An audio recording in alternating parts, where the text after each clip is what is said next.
House resumes.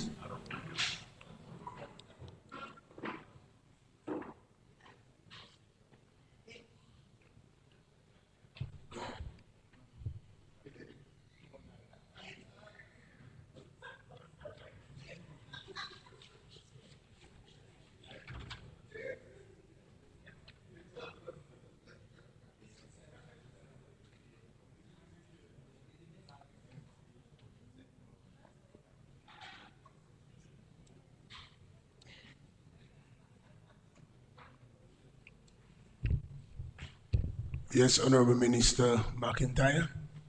Excise tax.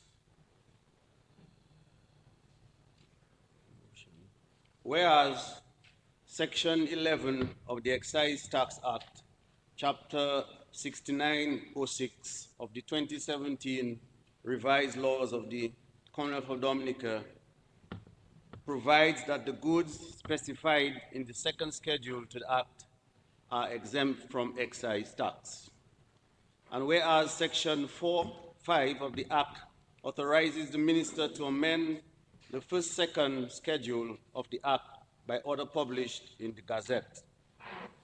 And whereas Section 4(6) of the Act provides that an order may under subsection 5 shall be subject to affirmative resolution of Parliament.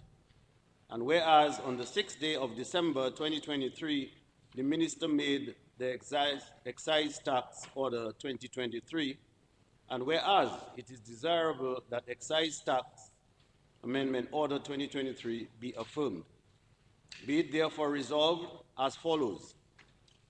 This order may be cited as the excise tax order 2023, 2, the excise tax amendment order 2023, which was laid on the table of the House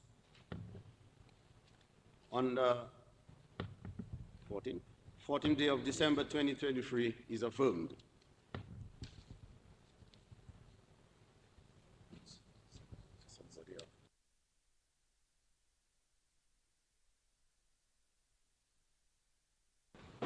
Seconded, Mr. Speaker.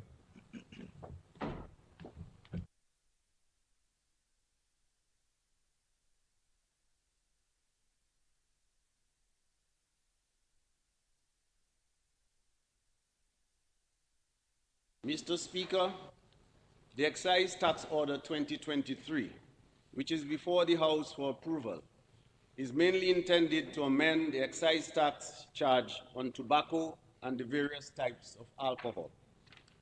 Mr. Speaker, as I had already mentioned in my budget address for this fiscal year, this particular measure was requested by a number of residents during government's pre-budget consultation. The general feeling among those who proposed the measure is that government should take some action to reduce the consumption of alcohol. The order increases the per liter cost of alcohol and the per kilogram of tobacco by 25 cents effective September 1, 2023. Note, Mr. Speaker, that we have already imposed increase in accordance with the provisional collection of taxes, which allows government to begin collecting the tax while it prepares and seeks approval of the tax legislation. Mr. Speaker, it is too early to tell whether the tax increase is meeting the desired objective. I should be in a better position to report to the House in about a year's time. In the meantime, we look forward to the support of the members of this House for this small increase for a good cause. As a government, we have declared repeatedly our intention to continue to give prominence to the need to significantly reduce the incidence of NCDs in our country. This is just one of the several measures which will assist in this fight. Mr. Speaker, there are two other amendments to the schedule.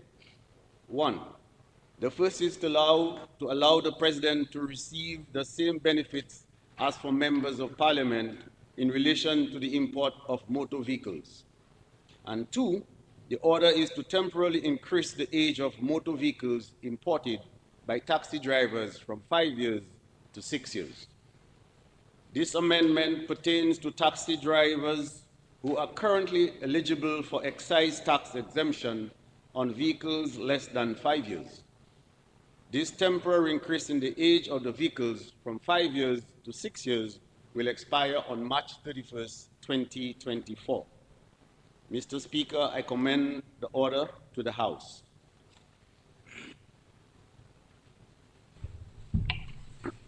The motion is before the House for debate.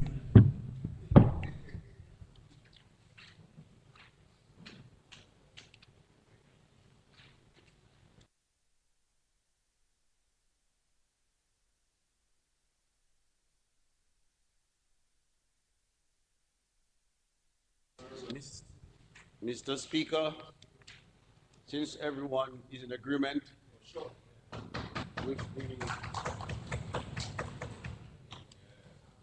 the Excise Tax Amendment Order 2023, and obviously we can see the benefits of this regarding the increases on alcohol and tobacco and the effects it will have on cutting down the incidence and prevalence of NCDs in our country so that we can have a healthier and productive workforce in our country. That is an excellent idea that both sides have agreed to support this excise tax. You have to also put it into context in the sense that there are many other things we're doing to cut down NCDs. For instance, on sugar sweetened beverages, the different taxes we have on those. And you must have seen, you may notice over the past few decades, you have seen much less advertisements of tobacco and the sponsoring of different events by tobacco companies. So all this just complements and augments what we've been doing before. And it is good news that both sides of the House is in accordance with this excise tax, Mr. Speaker. Thank you.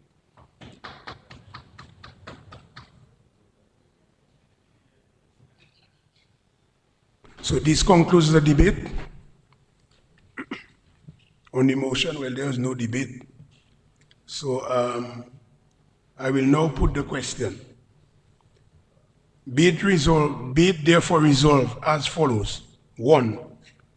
This order may be cited as the Excise Tax Amendment Order 2023. And 2.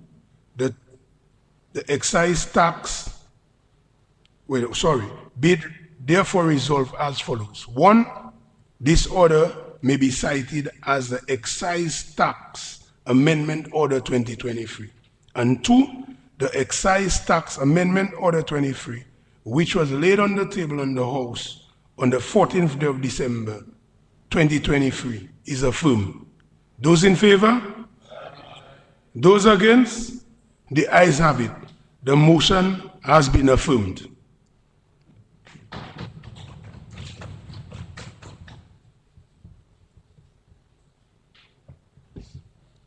Second and third reading of bills.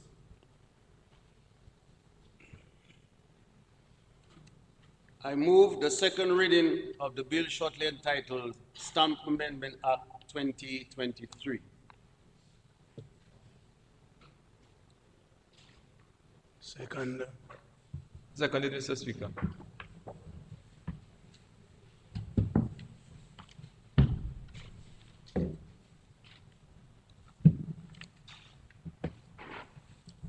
Mr. Speaker, the Stamp Act, Chapter 6801 of 2017 Revised Laws of the Commonwealth of Dominica was enacted to regulate stamp duties in the Commonwealth of Dominica. This bill before the House seeks to amend the schedule of the Stamp Act, Chapter 6801 by imposing a 2% stamp duty on the receipts given for or upon outbound money transfers through money services regulated under the Money Services Business Act, Chapter 7882. The 2% will be calculated based on the monetary value of the transfer. Mr. Speaker, the stamp duty will be payable by the people who are transferring money and collected by the money services businesses. The money services businesses will then remit the stamp duty collected to the Controller of Inland Revenue no later than the 20th day of the month following the date on which the duty was collected. This means that people wishing to send money out of Dominica via the money transmission businesses, namely Western Union, MoneyGram, and JN Money Transfer, will pay 2% stamp duty on the amount being transferred. The Comptroller has been given similar administrative powers as those used in other tax laws to ensure that the duty is collected and remitted to the government on time. Mr. Speaker, I submit for the consideration of the Parliament the Stamp Amendment Bill 2023 for its consideration. Thank you, Mr. Speaker. The bill is before the House for debate.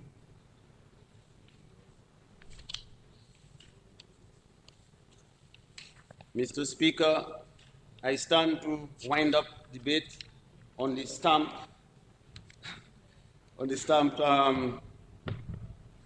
act. Since both sides of the House are unanimous and they have agreed that is a great intervention, a good intervention, we move forward. And I appreciate their indulgence and I appreciate their support for this bill on stamp duty. Stamp Act 2023. This concludes the debate. It has been moved and seconded that the bill shortly entitled Stamp Amendment Act 2023 be read a second time. Those in favor? Those against? The ayes have it. The bill will now be read a second time. Stamp Amendment Act 2023. The bill now stands committed to a committee of the whole House to be considered clause by clause.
I have to report that the bill shortly entitled Stamp Amendment Act 2023 passed the committee stage without amendment.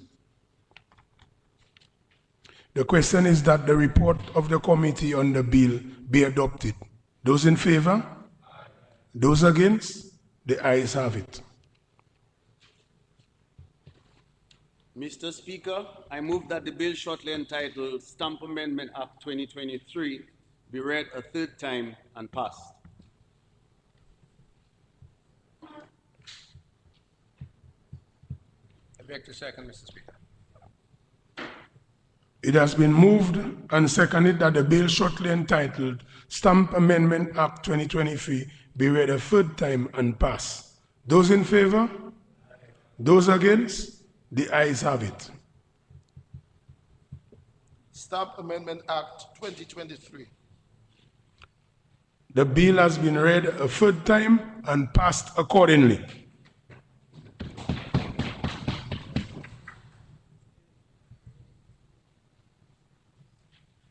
I move the second reading of the bill shortly entitled Income Tax Amendment Act 2023.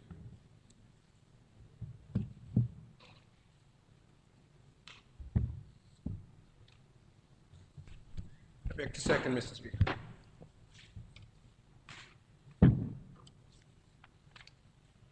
Mr. Speaker, in presenting the 2023-2024 budget address, I informed the House that government is implementing measures to reduce the operating cost and to increase the efficiency of the public service. On one such measure to be implemented is the reduction in the use of paper. This is in keeping with our objective of becoming the world's first climate resilient country. Another is the repeal of the return filing requirements for individuals whose only source of income is from the government employment.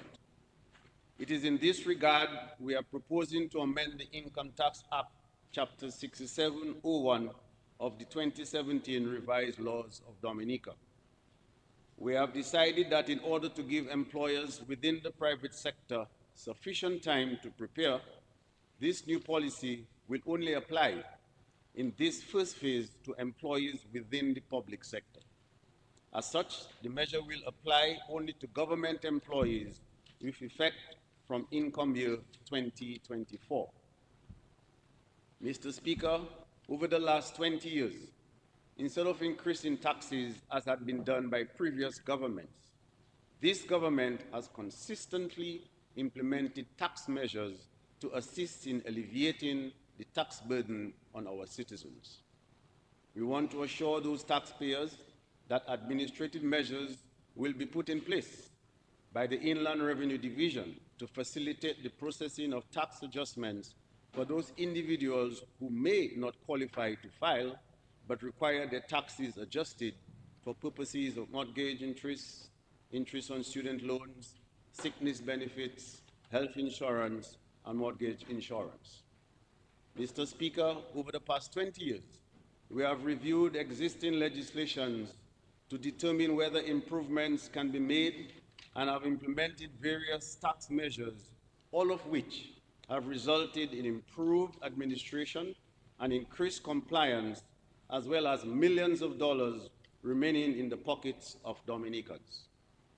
This particular measure will save the time of the employees, reduce the cost to government, and allow the Comptroller of Inland Revenue to redeploy the resources in areas of higher risk to revenue. I look forward to the full support of the members of this Honorable House for this amendment. Mr. Speaker, I now commend the bill cited as Income Tax Amendment Act 2023 to the House. The bill is before the House for debate.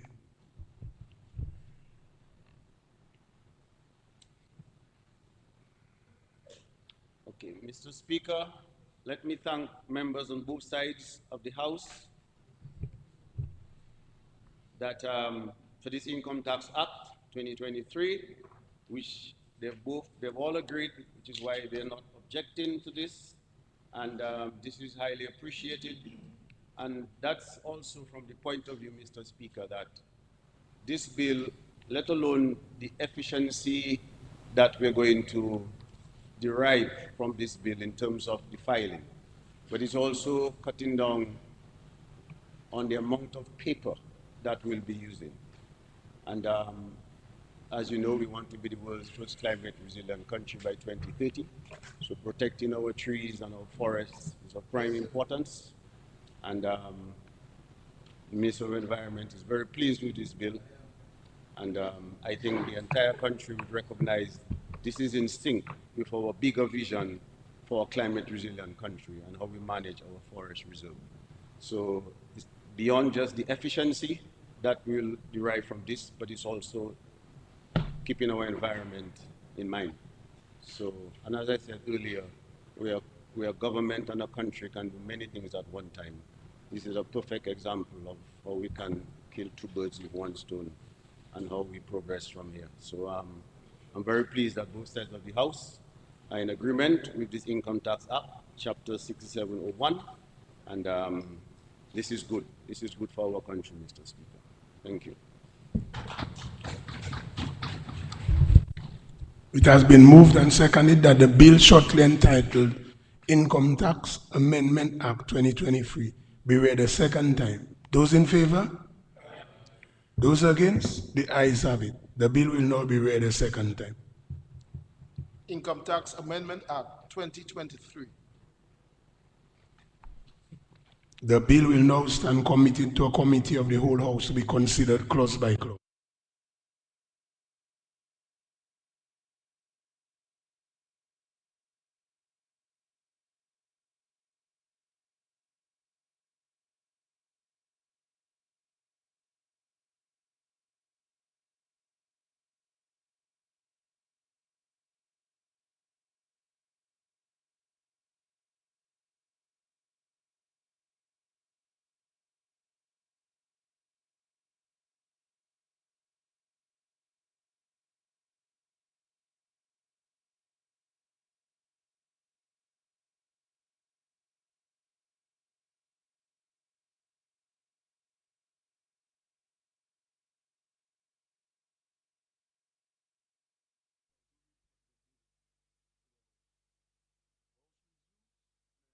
Report that the bill shortly entitled Income Tax Amendment Act 2023 passed the committee stage without amendment.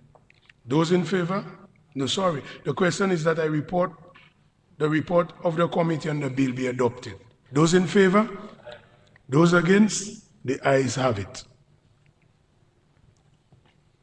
Mr. Speaker, I move that the bill shortly entitled Income Tax Amendment Act 2023 be read a third time and passed. I beg to second the motion, Mr. It has been moved and seconded that the bill shortly entitled Income Tax Amendment Act 2023 be read a third time and passed. Those in favor? Those against? The ayes have it. Income Tax Amendment Act 2023. The bill has been read a third time and passed accordingly.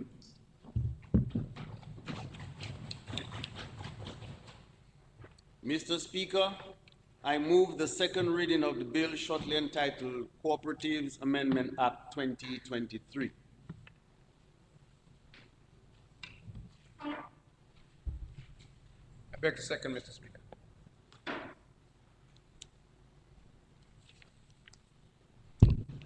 Mr. Speaker, as indicated in the budget address for fiscal year 2023-2024, the Financial Services Unit Act, Chapter 6303 of the 2017 Revised Laws of the Commonwealth of Dominica deemed credit unions as financial institutions carrying out financial service businesses and requires them to obtain a license to operate. Currently, credit unions are operating without the license required by law. Therefore, the amendments to the Cooperative Societies Act, Chapter 7803 of the 2017 Revised Laws of the Commonwealth of Dominica, which are currently before the Honorable House for approval, are required to facilitate the credit union's compliance with the law. Mr. Speaker, the bill with the amendments which have been circulated proposes to insert a new section in the Cooperative Societies Act, Section 25A, which makes provision for the payment of these licenses to the Accountant General on or before December 31st of every year. The license fees are set out in the second schedule of the bill and are as follows. For credit unions whose total assets are below 25 million, the license fee is $10,000 per year. For credit unions whose total assets are 25 million and above, but below 50 million, the license fee is $20,000 per year. For credit unions whose total assets are 50 million and above, but below 100 million, the license fee is $40,000 per year. For credit unions whose total assets are 100 million and above, but below 5 million, the license fee is $60,000 per year. And for credit unions whose total assets are 500 million or above, the license fee is $100,000 per year. As announced in last July, in the 2022-2023 budget address, these fees are payable by December 31st every year for the following year, starting this December 2023 for calendar year 2024. Mr. Speaker, the Eastern Caribbean Central Bank is responsible for regulating and supervising banks on the island, while the government is responsible for regulating and supervising the other financial institutions, including the insurances, offshore banks, credit unions, money business such as MoneyGram and Western Union. All of these financial institutions, except the credit unions, have had to obtain and renew their licenses annually in order to operate. Fortunately for the credit unions, they have been allowed over the years to operate without the prescribed license, as government failed to make the necessary amendments to the Cooperative Societies Act. Bear in mind that these amendments should have been made 15 years when the Financial Services Unit Bill was approved by Parliament. As a government, we have the view that the proposed fees are reasonable. These fees are based on the size of the credit unions, and we encourage the credit unions to view these fees as their investment in the sound regulation and supervision of the credit unions to protect the interests of their members and ensure financial stability and good governance practices within their credit unions. So far, they have been receiving these services and benefits, but have not been investing or contributing to them. Mr. Speaker, we have also taken the liberty to restore the first schedule of the Cooperative Societies Act to this bill. This schedule, which pertains to the Constitution and procedures of Cooperative Societies Appeals Tribunal, was part of the Cooperative Societies Act No. 2 of 2011, but this schedule was inadvertently omitted in the 2017 revised laws. So, Mr. Speaker, we are merely proposing to reinstate the schedule. The language from the original bill, which was approved by Parliament in 2011, remains the same. Mr. Speaker, I now commend the bill to the Honorable House. Thank you, Mr. Speaker. The bill is before the House for debate.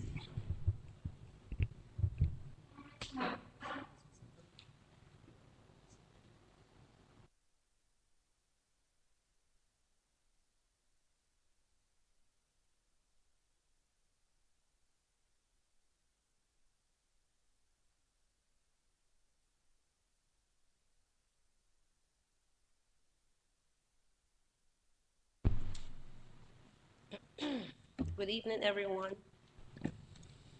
Yes, Senator Henderson, you may proceed. Season's greetings to everyone at the sound of my voice. I wish you a very Merry Christmas and a prosperous 2024. Mr. Speaker, I rise to give my contribution to the bill presented in this Honorable House to amend the Cooperative Societies Act, Chapter 7803.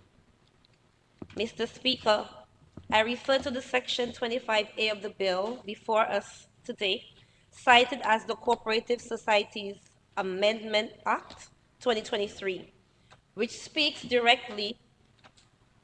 I did not ask permission to refer to my notes. So we'll ask for permission. May I please have permission to refer to my notes? Yeah, permission granted. Thank you. I refer to Section 25A of the bill before us tonight, cited as the Cooperative Societies Amendment Act 2023, which speaks directly to the amendment of the section to now include annual license. This is the real reason why we are here in Parliament this Christmas season.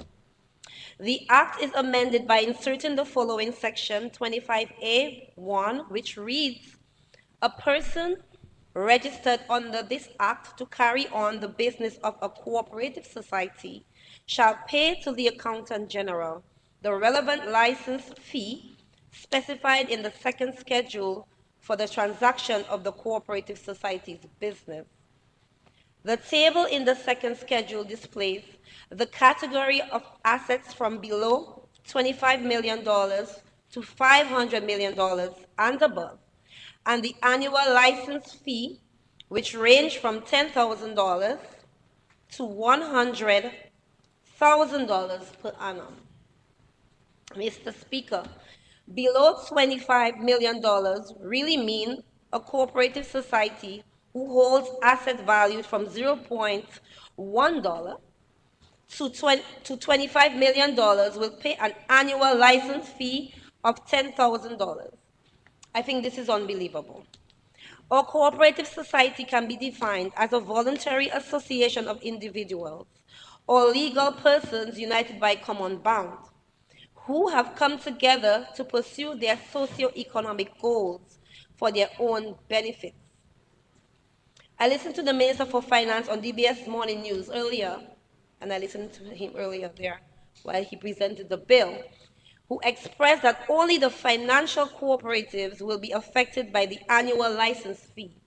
However, the amendment from the bill we have here presented does not specifically state this. Allow me to reiterate the facts as set forth in the bill. Section 25A1.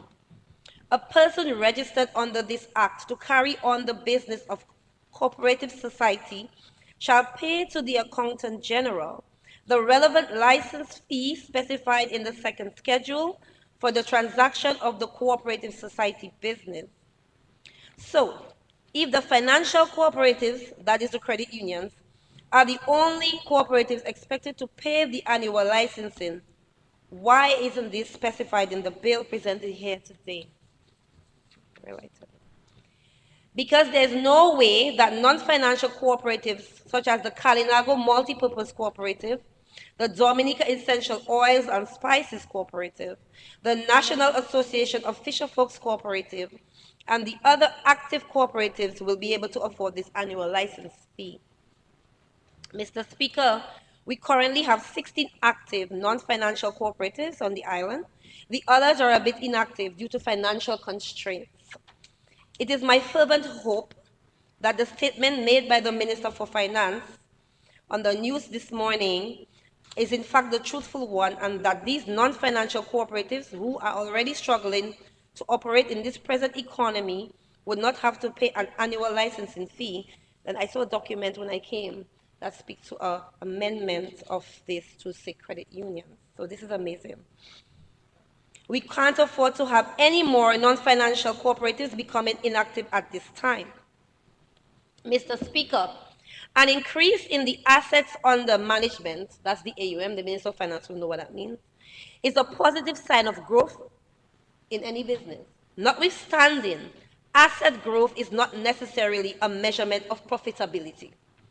Case in point, with the closure of the foreign banks, a lot of those cash were moved to the credit unions, thus increasing the assets cash. Now, given the state of the economy under this reset of a government, I haven't used that word in months, I missed it. The demand for loans is not great. So, the credit unions ended up with excessive liquidity and the need to pay interest on such savings. Mr. Speaker, this means that there is an increase in interest expenses and reduction in profitability. I can speak of increase in insurance premiums due to property evaluation every 3 years, which causes an increase in depreciation, which will cause a decrease in declared surplus. And I can go on and on and on, showing you the path of the credit union's inability to afford to pay these draconian licensing fees on their assets every year. It has been brought to my attention, however, that the Dominica Cooperative Societies League submitted a proposal to this reset of a government requesting a more palatable contribution from the credit unions on island. We are here today with the same information presented during the 2023-2024 budget debate in this bill. So I am left to assume that further review of those exorbitant amounts were not done. The use of assets to determine the fees charged to the cooperatives annually certainly was not done with the best interests of the cooperatives in mind. I mean, who did this analysis? Assets, not surplus, two different things. I stood here in this honorable house in July and debated why we should not proceed with this annual licensing of the cooperative assets. The Minister for Finance, in his final comment, stated that I am deceiving the people. Well, I expect those type of comments from anyone practicing in a field that they are not well studied and experienced. Dr. Mack is the Minister of Health, especially on that level. The members of the cooperative society knows better, and I stand with them and for them. I understand. I understand. Publicly stating that if the credit unions were to pass this annual licensing on to the members, that each member would pay approximately 12 cents per annum. Again, I heard this on the news this morning. Minister of Finance, who did the calculations for you? Because the math not mathing. What's more deceitful or inaccurate than that statement? Those exorbitant fees will cripple the credit union's ability to render financial assistance to its members through its corporate social responsibility and other member upliftment projects and services. Mr. Speaker, the research conducted by the Dominica Cooperative Societies League Limited shows on page 4, table 2, the credit union licensing regimes in the Caribbean as of July of this year. This information is current. The data collated clearly shows that the request of this reset of a government from the cooperatives in annual licensing fee is extreme. Some countries like Belize continues to operate with no fees. Countries like Montserrat, Trinidad and Tobago, and Guyana pay a small affordable rate. Antigua Credit Union pays an annual certificate of continuance fee of $250 annually, while St. Vincent Credit Union pays $25 for their certificate of continuance, and this is valid for 1 year. Mr. Speaker, it would be remiss of me to not put my recommendations forward. Every time I stand in Parliament, I'll be remembered for coming with recommendations. Every time I stand there, I come with a recommendation. I don't come and criticize. I always do my research. I come with recommendations. Take it or leave it. I prefer you take it. One of my 2 recommendations as follows. Follow the islands who charge a very small fixed certificate of continuance fee valid for 1 year to the cooperative. If this recommendation does not work for you, as it relates to the financial cooperative, based on an analytic review of the credit union's viability with its board of directors and management team, a small fee can be agreed upon. If any such license is charged, this should be based on the financial outcome for each financial year. This should be based on the institution's surplus, not its assets. A proper review of the cooperative's financial stability annually will avoid pressure on the credit unions to pay. Let us bear in mind that a credit union cannot pay dividends to members if it is at a loss during the financial year. The same should apply to this annual licensing fee. Let's avoid the possibility of compromising the credit union's ability to pay dividends to its members. Let us look at the surplus and not the assets. Thank you.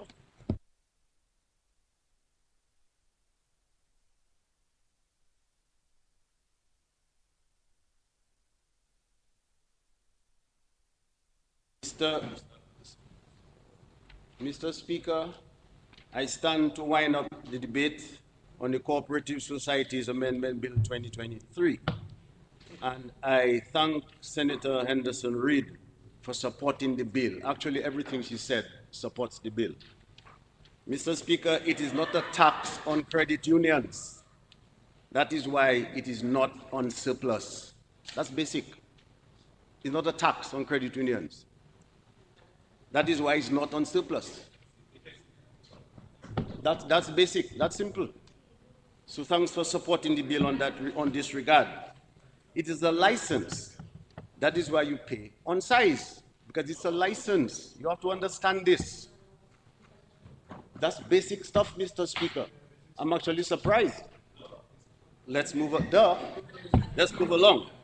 Mr. Speaker, the larger your assets, the larger is your credit union. What's so simple and what's so difficult to understand in this? So thanks for supporting the bill. So both sides have supported the bill, and I really appreciate you supporting the bill, although it was from the other side. We're grateful for this and really appreciate your support of the bill. Mr. Speaker, we shall proceed.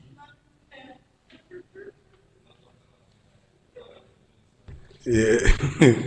This concludes the debate.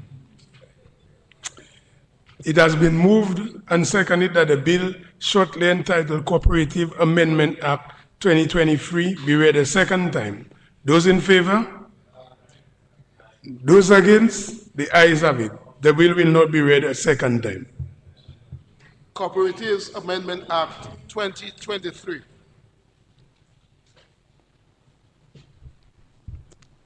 The bill will now stand committed to the Committee of the Whole House to be considered clause by clause.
Resumes, and I have to report that the bill shortly entitled Cooperative Amendment Act passed the committee stage with some minor amendments. The question is that the report of the committee on the bill be adopted. Those in favor? Those against? The ayes have it.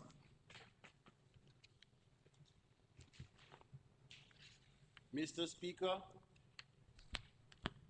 I move that the bill shortly entitled Cooperatives Amendment Act 2023 be read a third time and passed. I beg to second the motion, Mr. Speaker. It has been moved and seconded that the bill shortly entitled Cooperative Amendment Act 2023 be read a third time and passed. Those in favor? Those against? The ayes have it. Cooperatives Amendment Act 2023. The bill has been read a third time and passed accordingly.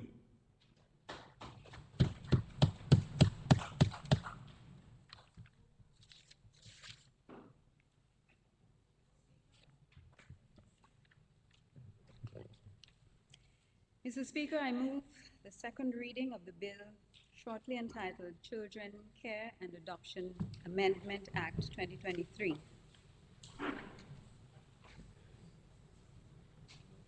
Second. Seconded, Mr. Speaker.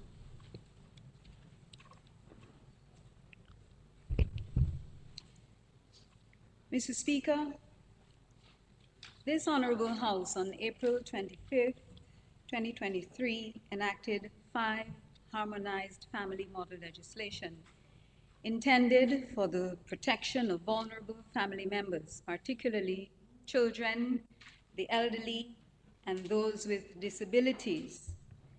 In addition, those family laws established mechanisms for access to justice as efficiently as possible and provide administrative pathways to give effect to the laws. Permit me, Mr. Speaker, to make mention of the enacted laws, namely, number 1, Status of Children Act, number 10 of 2023, Maintenance of Children Act, number 11 of 2023, Children, Care and Adoption Act, number 12 of 2023, Maintenance of Spouse and Parents Act, number 13 of 2023, Domestic Violence Act, number 14 of 2023. The newly enacted family laws are designed to support the preservation of fundamental human rights as enshrined in the Constitution. Cognizant of the importance and need to sensitize pertinent stakeholders on the Family Acts in pursuit of this mandate, and given an increased recognition of the capacity development needs, the Ministry of Health, Wellness and Social Services conducted sensitization and training sessions to educate the practitioners, law enforcement officers, and the general public on the relevant provisions of these acts. Gaps were identified in the newly enacted acts, as well as the need for revision of the Children, Care and Adoption Act, number 12 of 2023, particularly the adoption component of the Act. Mr. Speaker, the Children, Care and Adoption Act, number 12 of 2023, is designed to protect children from abuse and neglect in a manner that ensures that the best interests and welfare of every child within our society is prioritized. Moreover, Mr. Speaker, a very important provision of the Children, Care and Adoption Act is the adoption of a child in his or her best interest. This in itself should help to protect children by ensuring that adoptive parents are well suited to meet the varied needs of the adopted child. Mr. Speaker, the government of Dominica recognizes its fundamental role in the process and is fully committed to its responsibility to protect children from abuse and neglect and to ensure that the safety, welfare, and well-being of every child within our society is prioritized. Mr. Speaker, one of the actions taken to ensure the effective and efficient implementation of the Children Care and Adoption Act, number 12 of 2023, is the appointment of an adoption committee to give more governmental oversight in the adoption process. The committee, as mandated by the Act, is responsible for an array of related matters such as placement of a child for adoption, adoption procedures, and inter-country adoptions. Furthermore, Mr. Speaker, the government remains dedicated to ongoing efforts to provide better care for our children. This is supported by the initiatives being undertaken by the Department of Social Services.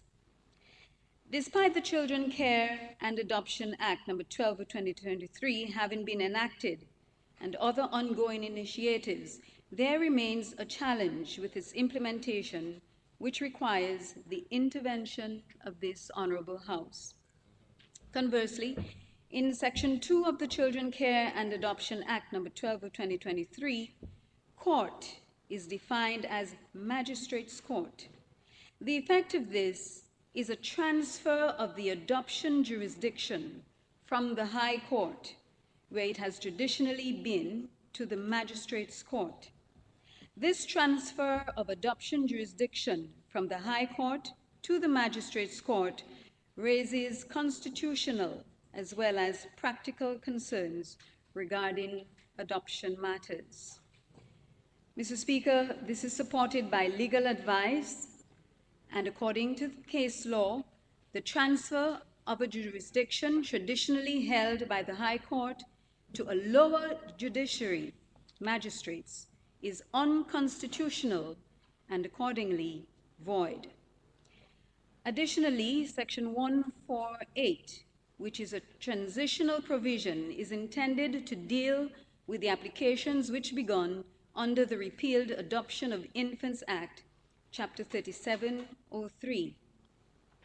As it is now, the section inadvertently does not allow the High Court the flexibility to deal with adoption applications.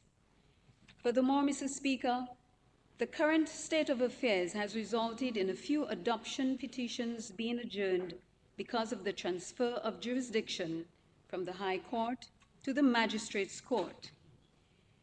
Certain matters which were filed at the High Court before the Children Care and Adoption Act came into effect on July 1, 2023, are currently pending. Mr. Speaker, the intention is to ensure that all pending adoption cases receive a speedy hearing, especially given the fact that there are children waiting to be united with the adoptive parents during the Christmas and thereafter. The Ministry of Health, Wellness and Social Services, in its thrust to ensure the smooth and effective implementation of the law, submits for the consideration of the House the Children Care and Adoption Amendment Bill 2023. Amendment of Section 2 of the Act is accomplished by deleting the definition of court and substituting the following. Court means the magistrate's court, except in relation to provisions dealing with adoption, in which case it means the High Court. This would have the effect of reinstating the jurisdiction of the High Court in relation to adoption matters. Section 121 of the Act is amended in paragraph A by inserting a comma immediately after the first appearance of the word adoption. Section 148 of the Act is amended by deleting subsections 1 and 2 and substituting the following. If an application for an order was made under the former Act, that application shall be continued under the former Act. If an order has been made in respect of a child under the former Act, this Act applies if that order is brought before the court for review. This amendment would therefore authorize the High Court to continue to deal with the outstanding adoption matters under the repealed Act. Mr. Speaker, one may wonder why return to the House so soon to request an amendment to a piece of legislation which was recently passed in the House. It is very important to understand the reasons for amendments to any piece of legislation. Amendments may be introduced to address conditions or circumstances and procedures that were not predicted when a piece of legislation initially became a law. Simply put, amendments make changes in provisions of law to better serve the needs of users, and we have a responsibility to those whom the law is meant to serve. Mr. Speaker, we should always be cognizant that the care and protection of children is the responsibility of all of us, and not only the parents. According to the old cliche, it takes a village to raise a child. Additionally, let us ensure that in all actions and decisions, as well as administrative processes concerning the child, the safety, welfare, and well-being of the child are given paramount consideration. By prioritizing the best interests of the child, we are contributing to the overall well-being of our nation's gems and paving the way for a brighter nation. With these few words, Mr. Speaker, I commend the Children Care and Adoption Amendment Bill to the Honorable House for consideration.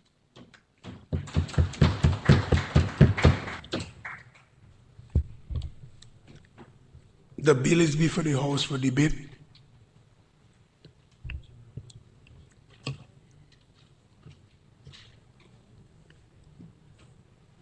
Yes, Honorable Minister Laville, you may proceed.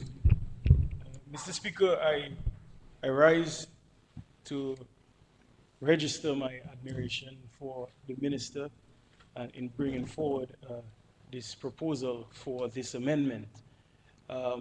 One could easily say that here it is, we brought forward a suite of family bills merely a few months ago, and here it is, we're coming with changes.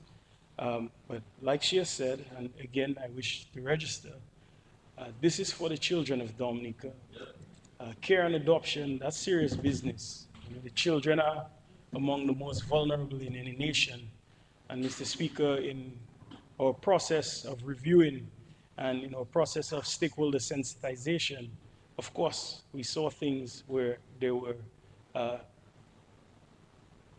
possible changes that could have been made. And in this case, where there was the misrepresentation, where in fact magistrates court really should have been the High Court. And I wish to suggest that, you know, continued review process and stakeholder consultations, if we see anything that transgresses our intentions in any way, we will come back. There will be no shame in that, in coming back, Mr. Speaker, because our government is not one that is bothered about looking good. Our preoccupation is doing good, Mr. Speaker. And in so doing, the changes that are being proposed are, in fact, for the benefit of the children of Dominica, to introduce efficiencies in the process of adoption. And that is, in fact, what the minister is proposing. And I admire her bravery, her resolve, her tenacity, and her courage. And it is my absolute pleasure to be working with someone like that. And even with that, with those tremendous virtues, Mr. Speaker, equally so is that spirit of compassion too for the children. And I must in fact register that as well too. And I'm just proud to be part of a government that really in fact expresses no shame in saying we erred in a particular area, there was an oversight, and also too, it's not only by us, there were others who were consulted, and it was seen later, and very quickly when it was brought to the AG's office, that recommendation was made as to how we are going to address this matter. There are others who may have said, let's try to fix it, let's try to hide this, but again, that's not us. It's about making the best decisions in the interest of the children of Dominica to give them the best possible chance at survival that they could have. Thank you, Mr. Speaker. Mr. Speaker, just a couple of words, if I may, on this.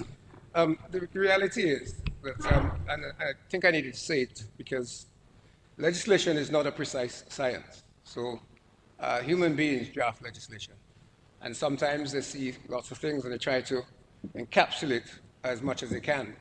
But almost inevitably, there are things that you miss and there are things that come to light during the practice of whatever area that the legislation is seeking to address. And clearly in this instance, and this was harmonized legislation. Different jurisdictions have different arrangements, and sometimes in the process of seeking to moderate, amend, revise the legislation to suit your particular jurisdiction, people miss things or things that have a certain application in one jurisdiction doesn't necessarily have in the other. And often those things only come to light during the course of practice. In this instance, the definition for court in this jurisdiction would have created the problems that have come to light in terms of the ability of the High Court, which is where adoptions are dealt with here, to be able to deal with matters based on the definition that was in the piece of legislation. So it's a relatively minor amendment, but it has significant consequences. And perhaps this is a good example of why people need sometimes to recognize that drafting is not a simple exercise, or you just figure you want something and you just go and write it. It's not an essay. You have to consider many aspects, and it has to fit and be able to address a number of situations. So these are simple amendments. They're amendments that have come to light once the court sought to actually apply the legislation. There has been discussion of these pieces of legislation over quite a bit of time, and of course, as the minister just indicated, if other areas come to light, whether they may be errors or whether it may be things that need to be done to make the actual application of the law more effective, then of course they will be done. And I stand to support the amendments here. It is really a simple exercise, as the amendments indicate, but it's a very important exercise. There are a number of children who are on the point of adoption, and for the reasons that have been indicated and others, this will be a wonderful piece of legislation to enable a number of children to have a much, much better Christmas than they would otherwise have. I say children, but I know they're also parents, because a few of them have actually been in touch with me, people who are in the process of seeking to adopt and have really require this amendment to allow them to go through. So Mr. Speaker, this is a very necessary amendment, and I commend it to the House.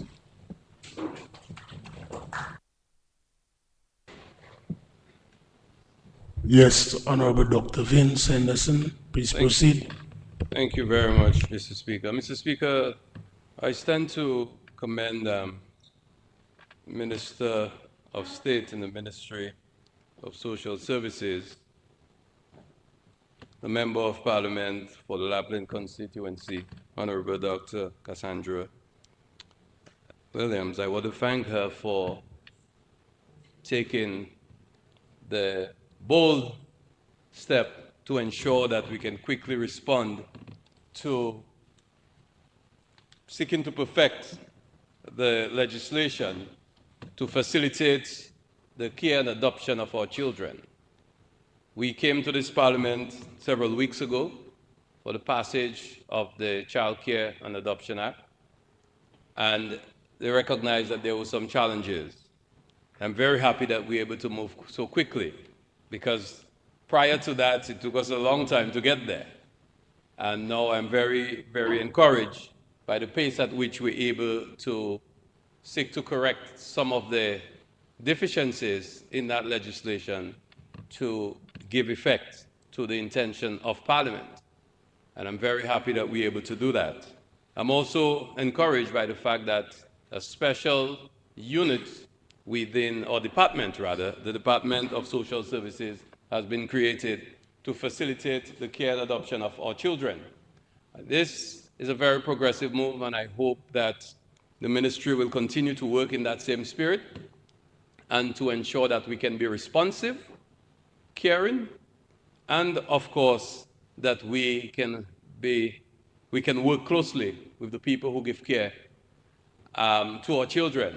And of course, that includes the foster parents, the various employees of the ministry, the Department of Social Services, the people within the legal system, the lawyers, the magistrates, and all those who play a role to ensure that our children are given care and are protected. I do hope that as we continue in that same spirit, we'll continue to provide training to ensure that we can provide support to children, not only the children, but to the parents. The parents who themselves sometimes have tremendous difficulties dealing with the responsibility of parenting. And I hope as we continue within that spirit, we will see much more coming out of that ministry. And with this contribution, I wish to support the amendment of the Child Care and Adoption Act.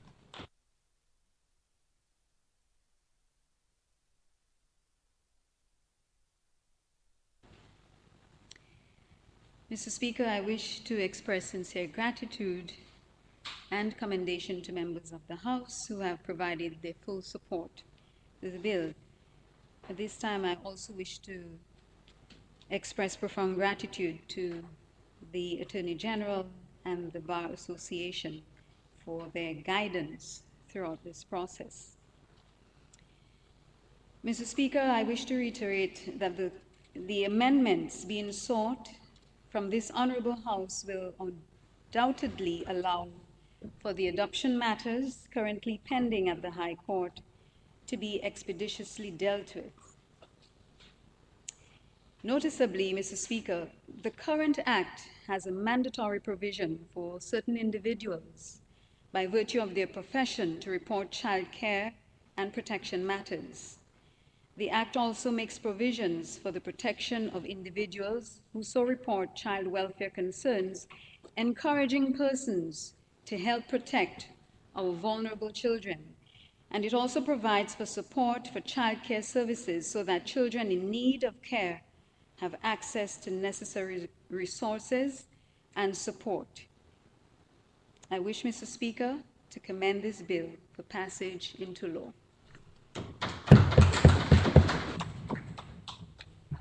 This concludes the debate. It has been moved and seconded that the bill shortly entitled Children Care and Adoption Amendment Act 2023 be read a second time. Those in favor? Those against? The ayes have it. The bill will not be read a second time. A third time, sorry. Children Care and Adoption Amendment Act 2023.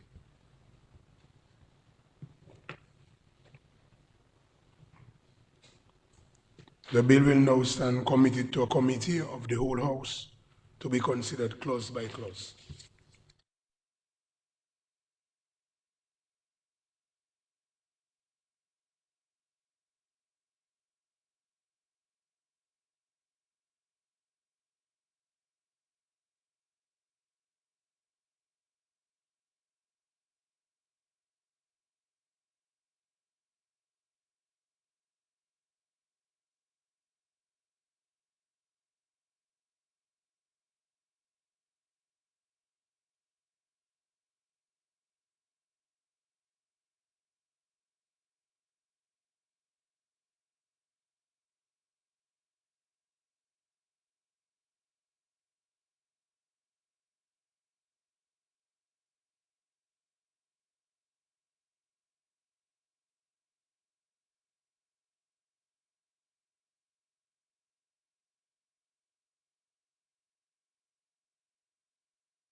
House resumes.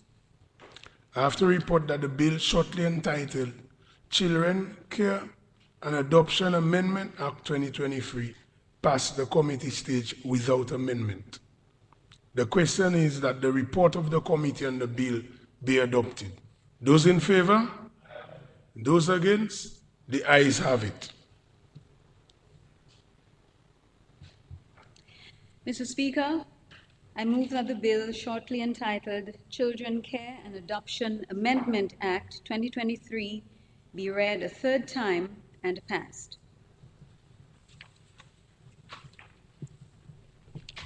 Seconded, Mr. Speaker. It has been moved and seconded that the bill shortly entitled Children Care and Adoption Amendment Act 2023 be read a third time and passed. Those in favor? Those against? The ayes have it. Hold on. Children Care and Adoption Amendment Act 2023. The bill has been read a third time and passed accordingly.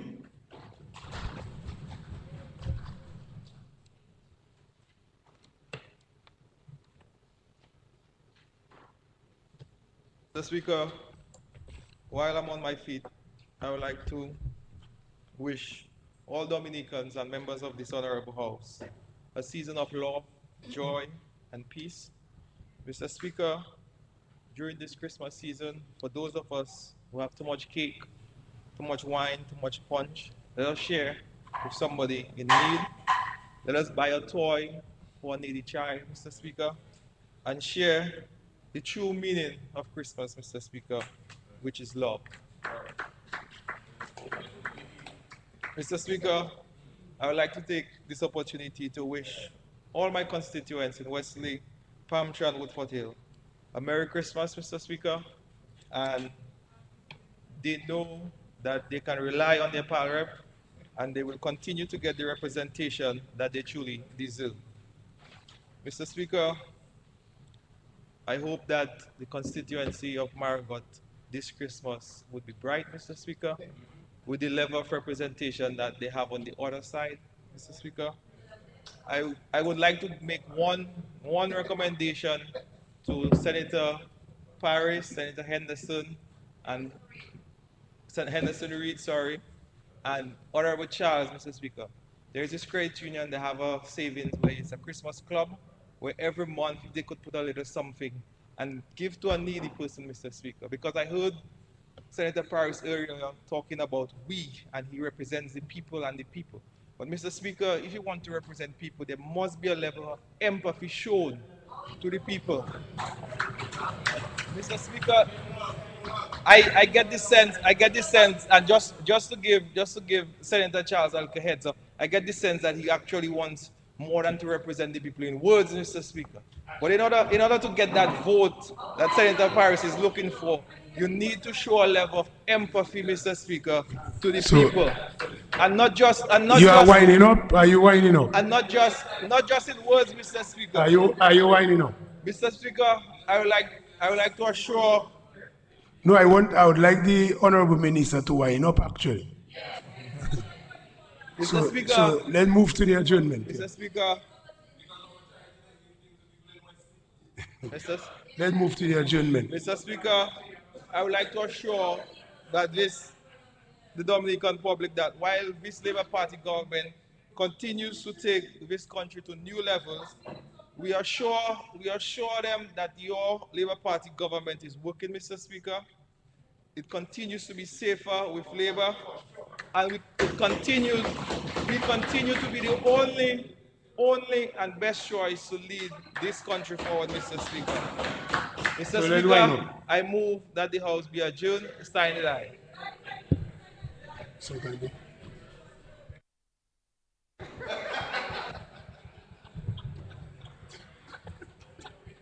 It has been moved and seconded that the House be adjourned. Sign it aye.